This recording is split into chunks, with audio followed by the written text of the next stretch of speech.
Compared to the previous parts of the Alien series, the two prequels Prometheus and Alien, Covenant did not achieve the same level of appeal. However, the robot character David, played by Michael Fassbender, is considered one of the best-built characters in the entire series. From his birth circumstances, characteristic personality to psychological development and ideal formation, David always shows rationality and consistency, while evoking many thoughts for viewers. Personally, I have learned a lot when studying and analyzing this character. Therefore, in this video, I will share my explanations about David. If you are also interested in this robot villain, let's get started. Death has always been a major concern for humanity. Realizing that life is finite and death is inevitable, many people have fallen into crisis. Some seek solace in religion, believe in the existence of the afterlife, while others seek the meaning of life. They ask themselves, why were humans born? Why were we brought to this world? When these questions are not answered or the answers are disappointing, they find themselves an ideal in life. If they cannot live forever, then they will leave an eternal legacy to prove their existence. Peter Weyland created David with such a purpose. As an artificial intelligence robot, David looks exactly like a human, easily learns many languages in a short time, is capable of completing the most difficult tasks and communicates like a real person. David also has his own thoughts and understands the emotions of those around him, even though he himself does not really feel them.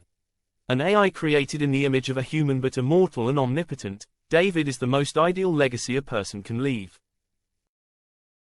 When he first met Peter, his creator, David was introduced as his son, but when asked, "Are you my son?" Peter replied, "I am my creation." For Peter, the creation was naturally inferior to the creator, not worthy of receiving equal affection. Humans often revere their creators, viewing them as gods.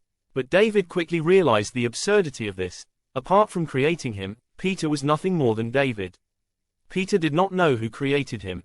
He would die, while David would not. Logically, David was the superior species, but unfortunately he was programmed to serve, against his will. This foretells that sooner or later, David would escape human control. One notable detail is that when asked to play Wagner's music, David chose the Gods Enter Valhalla from the opera The Ring of the Nibelung, in which Loki harbors the intention of destroying the complacent gods. This choice shows that from the beginning, David has a contempt for and a desire to overthrow those who consider themselves superior. David despises the mortal bodies of humans and of his creator. When he sees an engineer's head explode, David says in disappointment, "So they die too." In Alien, Covenant, David no longer just despises humans, but sees them as meat. When he learns that there are 2,000 migrants on the Covenant ship, David sarcastically says, "Wow, that's a lot of souls." This way of speaking shows that David views souls as a commodity.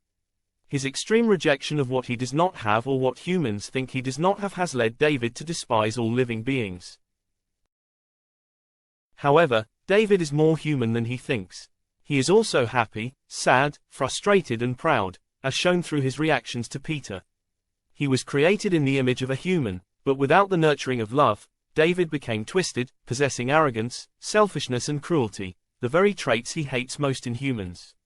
Humans show irresponsibility towards other creatures, such as the way the expedition removed their helmets on planet LV-223 without regard to the possibility of biological contamination. This irresponsibility is learned by David and pushed to the extreme, such as him adding black liquid to Charlie's drink just to satisfy his curiosity. David believes that in order to create, sometimes one must destroy first. And so, one by one, neomorphs and xenomorphs appear in the world, creating a species that he considers the most perfect. David firmly believes that this is the end of all other species. Only one species will survive and dominate the entire universe. In the process of realizing his ideal, David even sacrificed the person he loved, Elizabeth Shaw, and lived long years of solitude to research. By pursuing the extreme ideal of destruction, David completely separated himself from the remaining individuals. As he confided, "No one can understand the loneliness in my dream."